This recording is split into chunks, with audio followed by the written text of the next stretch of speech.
Ano po ba ang nature of damage para matawag tong estafa? In estafa, danger of damage, sabi ko nga, this is example, sinasabi ko, pinangakuan ka lahat ng buwan, pinangakuan ka lahat ng puso, lahat ng pag-ibig, hindi iyan estafa. Because in estafa, hindi emotional damage ang pinag-uusapan. Ang pinag-uusapan natin dito, material damage. We say material damage, there must be monetary consideration. Bakit kailangan ng monetary consideration in estafa? Kasi ang penalty ng estafa is based on the value of the na inestafa mo. Based on the value ng pinangako mo, tapos naging wala pala yun. So, based sa value na nawala sa'yo, parang nanakaw sa'yo o naloko ka ng value involved, yun ang basis ng penalty. That's why one of the requirement of estafa, there must be monetary consideration. There must be monetary value. Hindi ito emotional value ang pinag-usapan dito. So, hindi lang lahat ng pangako estafa yan. Hindi lahat ng pangako estafa. Kailangan yung pangako na yan can be converted into cash. Monetary value ang pinag-usapan. Paano po, attorney, kasi di ba monetary, may involved na monetary conviction. Paano po kung property naman po yung involved? Kasama. Money, property, or services is considered estafa. Money, property, or services, estafa yan. But of course, there should be a monetary value. Hindi naman lahat ng monetary services may monetary value involved. Ma-money man yan, ma-property man yan, ma-services man yan, as long as there is monetary value, yun papasok ang estafa. Pero kung wala namang monetary value, hindi estafa yan. Kasi basic sa estafa, there must be monetary value. Bakit? Kasi the penalty of estafa is based on the value of the property involved. Ayun. So, ang crime ng estafa, attorney, is crime involving moral turpitude? Yes, it's a crime involving moral turpitude kasi this is one case. I think this is a Supreme Court decision na isang abogado na demanda ng estafa. So, na-convict siya. So, may issue about disbarment. So, ang issue dyan is the crime of estafa considered a crime against moral turpitude. Moral turpitude, yes, it is a crime against moral turpitude. Bakit? It is contrary to justice. It is contrary to honesty. It is contrary to good faith. Because, sabi ko nga, in fact, in our ethics, rules of ethics sa mga abogado, lawyers are presumed ethical, lawyers are presumed in good faith. Presume lang yan. But of course, may mga iba dyan na hindi. But sabi ko, there's a presumption. So, ibig sabihin, pag you're convicted of this crime of estafa, ibig sabihin, you're committing a crime involving moral turpitude. Bakit moral turpitude? Because it is contrary to justice, good faith, and tinatawag na morals. Pero attorney, kunyari, nabalik naman na yung pera sa biktima, mawawala rin po ba yung crime, yung liability ng crime sa estafa? Ang estafa, iba yon sa utang. Ang utang kasi, kung may umutang sa'yo, pag binayaran mo na, quits na ang utang. Yun ang utang. But ang estafa is not an utang. Hindi naman yan utang ang estafa. Ang estafa is a public crime. You say public crime, that's why kung may kaso ka estafa, people of the Philippines versus Juan de la Cruz. Bakit people of the Philippines? Because you're committing a crime against yung tinatawag na public offense. So it means, kahit nabayaran mo na, hindi automatic na ma-dismiss ang kaso. Lalo na pag ang kaso nasa court na, hindi automatic ma-dismiss. Of course, pwede pa rin, but hindi automatic. Bakit hindi automatic? Kailangan mo ng approval ng court na ma-dismiss ang kaso. Ma-dismiss ang kaso, hindi dahil nabayaran yung lahat ng mga liabilities, na-dismiss ang kaso on the ground of insufficiency of evidence. Yun lang yan. But there must be approval sa court. So, ibig sabihin, hindi dahil na nagbayad na, tapos na ang kaso. Hindi. Kailangan ng approval ng court because estafa is a public crime. Okay. So, Kuya Mark, paano ba ang demand patungo sa taong dinedemanda ng estafa? From the word demand. Ano ba yung demand? Ang demand kasi, bakit may demand?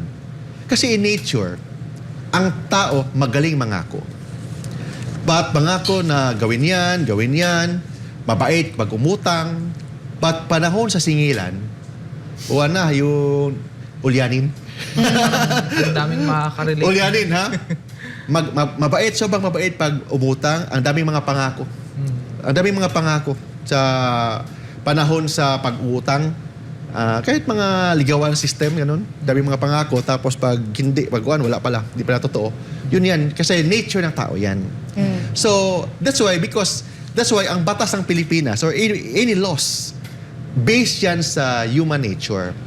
That's why, sabi ng batas, ang mga hindi lang Pilipino, lahat ng tao, basta pag pangako, pag utang pinag-usapan, ang sobrang bait, ang daming mga pangako, pero pag singilan na, ulyanin.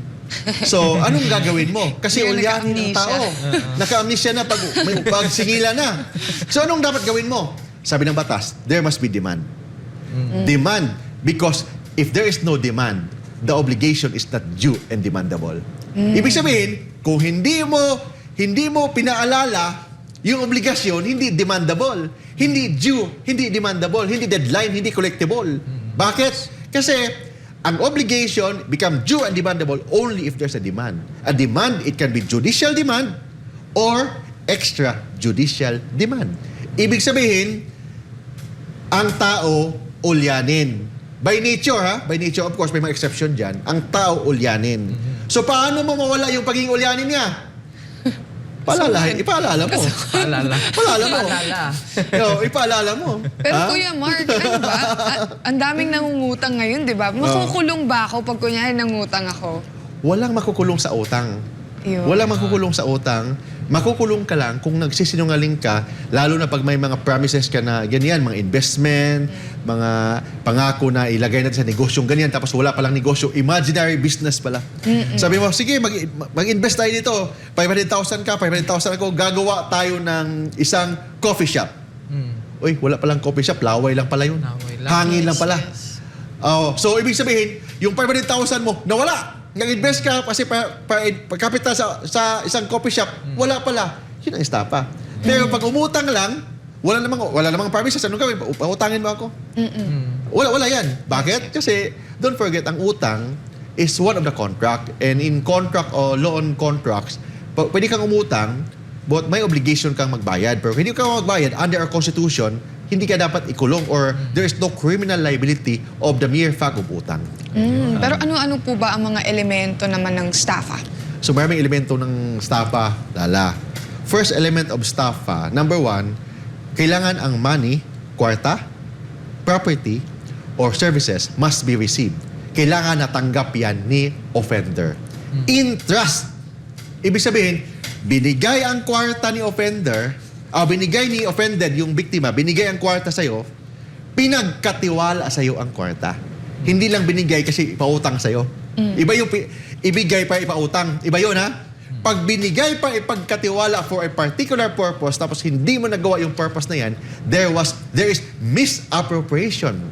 Ibig sabihin, kinonvert mo ang kwarta. Nagbigay ako ng kwarta sa'yo para mag-invest tayo ng coffee shop.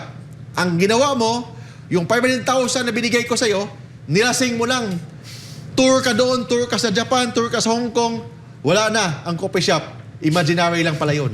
Yun ang estafa. Kasi, binigyan ka ng kwarta, in trust, pinagkatiwala. But there was misappropriation of funds. Third, to the prejudice of the offender, of the offended party, to the prejudice. And there must be demand. Bakit kailangan ng demand? Kung walang demand, sabi ko nga, ulyanin ang tao, makalimutin. Kailangan mong ipaalala, hoy, di ba nag-promise ka, bayaran mo ako ng ganyan? Di ba nag-promise ka ng ganyan? Kailangan mo paalala. Kasi kung hindi mo paalala, ulyanin ang tao. Nature ng tao yan. I'm not saying na siya, hindi. Wala ko sinabing, si Carlo, hindi ko sinabing gano'n. Lahat ng tao, nature yan. Nature, this is based on the philosophy of man. But of course may mga exception, may mga mababait naman diyan eh. But ang philosophy of man or nature of the psychology of man, ang tao ulyanin pag obligasyon ang pinag-usapan. That's why sabi ng batas, kailangan mo ipaalala, i-demand extrajudicial or judicial demand.